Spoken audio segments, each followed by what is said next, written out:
Good evening. Tomorrow my wife and I will celebrate our 32nd wedding anniversary. I want to thank her and all my family for standing with me through this long and arduous campaign. And of course I want to thank all of you who have stood with me in this very important battle for the future of our country. We are indeed in a struggle to preserve our republic, our civilization, and our religion, and to set free a suffering humanity. And the battle rages on.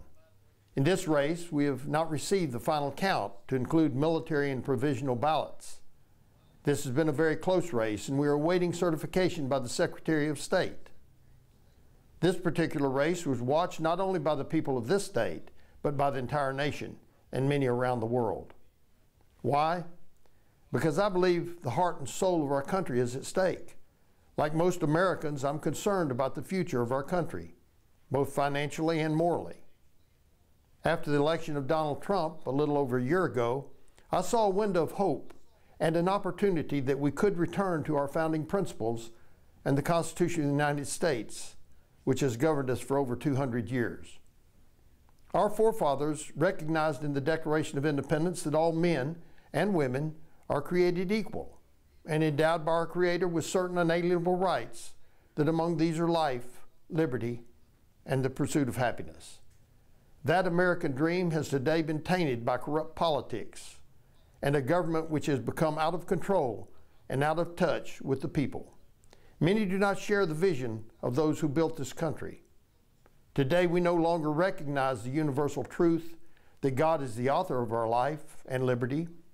Abortion, sodomy, and materialism have taken the place of life, liberty, and the pursuit of happiness. In the words of Abraham Lincoln, we have been the recipient of the choicest bounties of heaven. We've been preserved in many years in peace and prosperity. We have grown in numbers, wealth, and power as no other nation has ever grown, but we have forgotten God. We have forgotten the gracious hand which preserved us in peace and multiplied, enriched, and strengthened us. And we have vainly imagined in the deceitfulness of our own hearts that all of these blessings were produced by some superior wisdom and virtue of our own. We have stopped prayer in schools. We've murdered over 60 million of our unborn children. We've redefined marriage and destroyed the basis of family, which is the building block of our country. Our borders are not secure.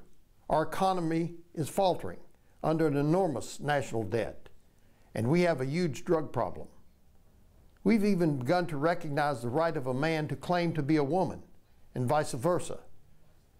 We have allowed judges and justices to rule over our Constitution, and we have become slaves to their tyranny. Immorality sweeps over our land.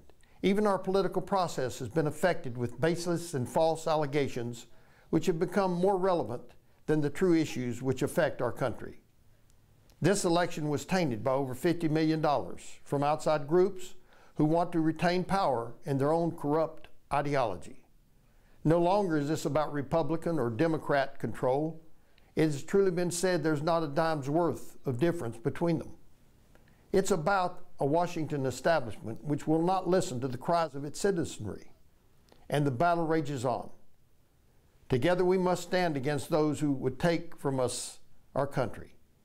In the words of the Holy Scriptures, we wrestle not against flesh and blood, but against principalities, against powers, against the rulers of the darkness of this world, against spiritual wickedness in high places.